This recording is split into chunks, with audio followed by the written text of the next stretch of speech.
Hello everyone, and welcome to this week's episode of the Friday Fenix. In our top story this week, partisan politics reached a fever pitch as both sides grappled with masking and vaxxing. Several Texas school districts defied the governor's executive order and required masks in their schools, while Florida Governor Ron DeSantis threatened to not pay people who were requiring masks.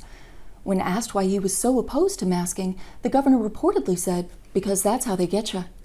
No word yet on who they are or what it means to be gotten by them, but everyone's pretty sure that masking leads to some kind of tyranny that ends in the government kicking in your front door and murdering a puppy in front of you, which mysteriously continues to not happen even after 18 months of wearing masks during this pandemic. Since the government can barely pass an infrastructure bill, I'm sure the hostile takeover of everyone's homes and lives by jackbooted thugs is, let's say, maybe a little bit delayed. So chill the fuck out with the tyranny shit. Turning now to climate news, where the IPCC this week released a landmark report on climate change titled, "No, seriously, we're all going to burn to death in a lake of hellfire if you don't stop driving Hummers." The report was, as you might imagine from the title, pretty dire, but there was some good news for people who can't decide if they like the beach or the mountains better. You may be able to get both once those ice caps melt.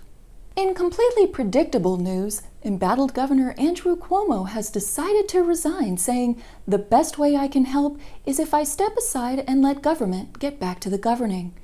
Experts agree that government does indeed function better when you actually govern instead of playing grab-ass, and advise government officials everywhere to focus on helping their constituents instead of helping themselves to whatever titties happen to be within reach.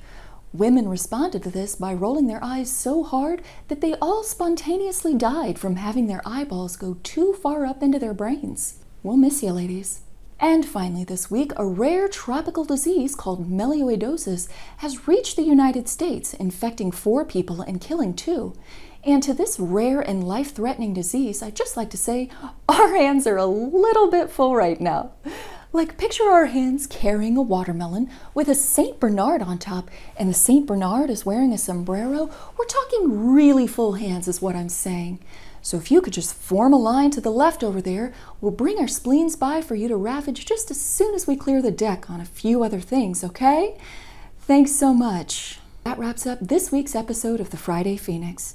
Join us next time, because there's always more news to peruse.